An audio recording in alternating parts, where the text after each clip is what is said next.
Fabriano ha lanciato una collezione 1264, guarda un po', giusto per ricordare da quanto tempo si occupano di carta e di carta fatta bene, fatta a mano, ma fatta anche in maniera industriale o semilavorata, perché ce n'è davvero per tutti i gusti. Sta di fatto che quando in Italia parliamo di carta, è senza dubbio Fabriano è quello che ci viene in mente. Insomma, un mondo davvero interessante, tanto bello quello orientale, quello giapponese, ma noi non siamo secondi a nessuno, anzi, forse abbiamo anche insegnato a qualcuno a fare la carta. Ebbene, questa è una collezione, quello che ho in mano io in particolare è un portfolio, quindi un blocco, chiamiamolo così, di presentazione per far conoscere queste carte. Sono dei cartoncini diversi che muovono dai fogli più leggeri da 70 grammi fino a quelli da 300 grammi goffrati o lisci, dedicati presumibilmente per l'acquarello, fino ad un foglio nero che sapete può essere anche quello utilizzato per la scrittura e anche in maniera molto creativa. La collezione 1264 di Fabriano è interamente prodotta con carta alfa cellulosa al 100%, acid free, senza sbiancanti e certificata e garantita per la durata nel tempo con l'ISO 9706. Vale la pena ricordare che la carta di cellulosa o alfa cellulosa è una pasta di legno di alta qualità. Sono carte generalmente opache che vengono raffinate per rimuovere fino agli ultimi, residui di acido e di lignina, per quello è una pasta molto nobile e di qualità. Questa carta viene solitamente utilizzata per le stampe artistiche, meno costosa comunque della fibra di cotone, perché quella è ancora più pregiata. L'alfa cellulosa dona comunque quella sensazione un po' più robusta e garantisce anche un po' più di durata. Infatti una caratteristica di tutti questi cartoncini, che ora analizzerò velocemente uno per uno, è quella proprio di sentire il pennino che scorre su qualcosa di davvero entusiasmante, sia per la qualità della carta liscia come il Bristol da 70 grammi, ma man mano che ci spingiamo con la grammatura, lasciando un po' fuori quella per acquarello che comunque ha delle caratteristiche che non sempre si sposano a meraviglia con la penna stilografica, si percepisce questa qualità, anche la sensazione di stare utilizzando qualcosa di diverso dal solito, qualcosa di veramente gratificante, sia per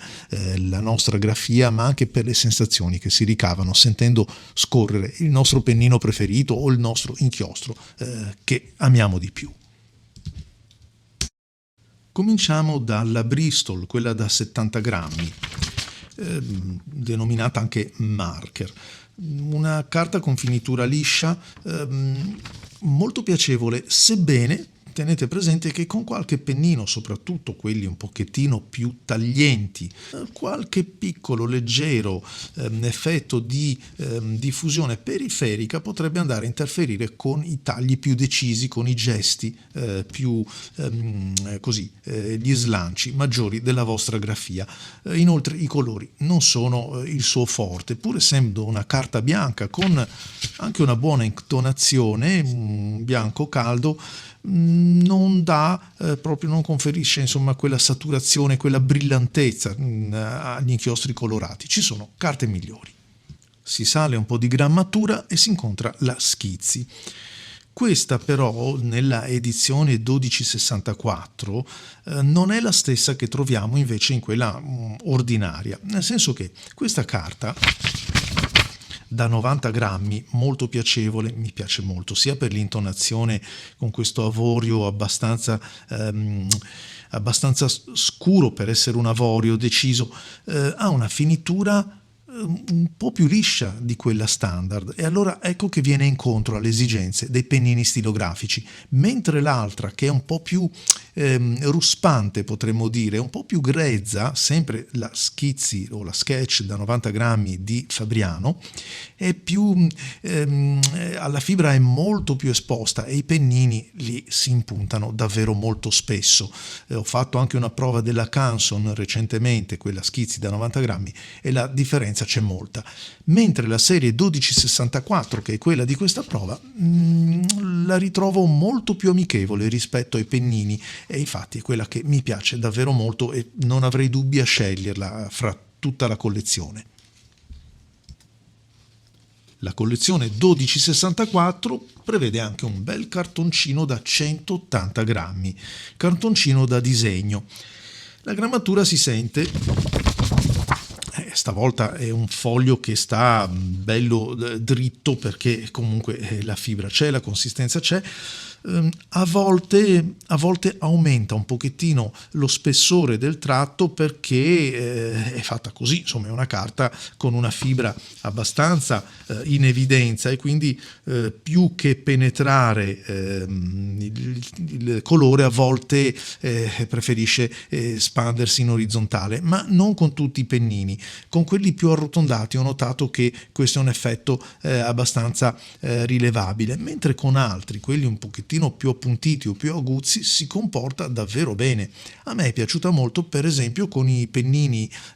calligrafici ad intinzione ed anche con la Blue Dew, che è il pennino flessibile che utilizzo spesso come termine di paragone perché possiede tutte queste caratteristiche, insomma, mutuando un pochettino i due mondi, quello dell'intinzione e quello della stilografica, essendo un pennino aguzzo, appuntito e tagliente. Insomma, si è trovata davvero molto bene. Salendo di grammatura troviamo il cartoncino Bristol, 200 grammi.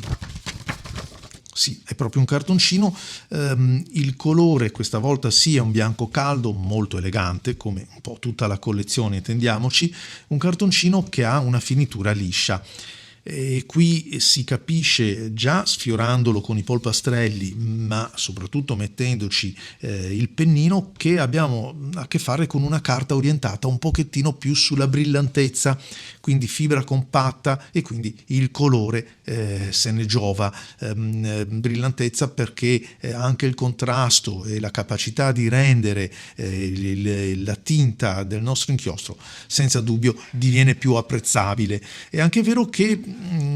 aiuta sì i tratti molto sottili, perché in questo senso bisogna riconoscere che se avete per le mani un pennino molto sottile la gradazione resta quella, e per molto sottile intendo davvero qualcosa di fine.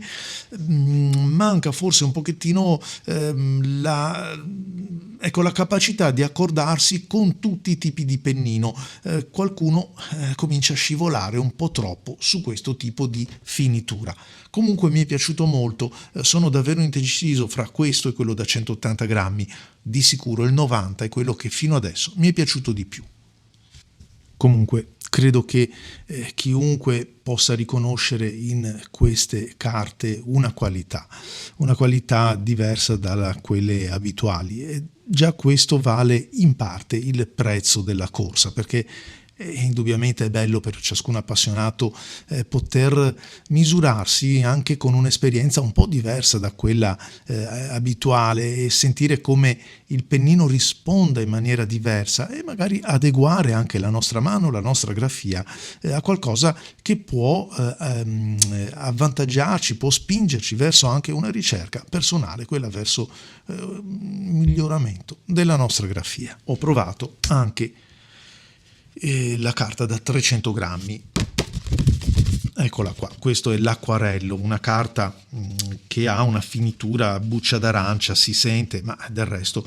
viene definita da Fabriano come pensata o ideata per la tecnica mista.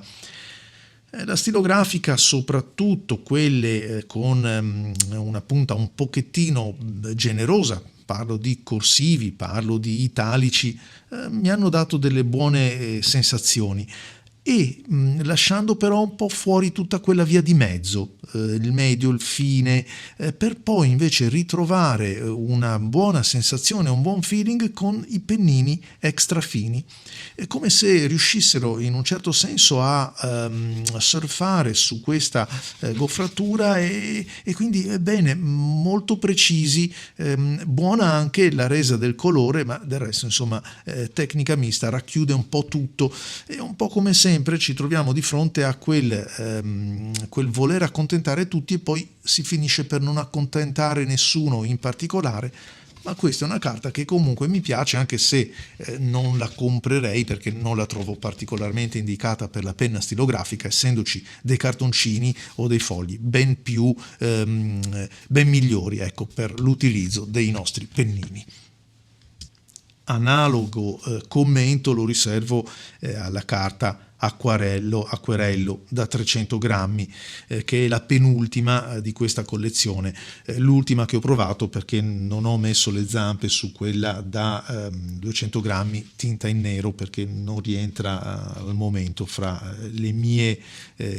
così, il mio modo di utilizzare la penna stilografica, perché insomma ci sono pochissimi inchiostri bianchi e quelli che ho provato non hanno una resa che mi soddisfi particolarmente. Ebbene, la carta da acquarello è ancora più complessa in un certo senso, perché è una carta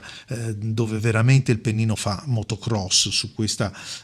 fibra, su questa finitura, non su questa fibra, sulla finitura così esposta. Poi è una carta che ha delle caratteristiche per l'appunto per assorbire l'acqua, e quindi sì, ci si scrive con qualche pennino di più, con qualche pennino un po' meno, mettendo in crisi parecchi pennini, avendo anche un prezzo che tutto sommato la sposta da quella che è una carta di pregio già abbastanza costosa. Qui ci spostiamo ancora più in alto,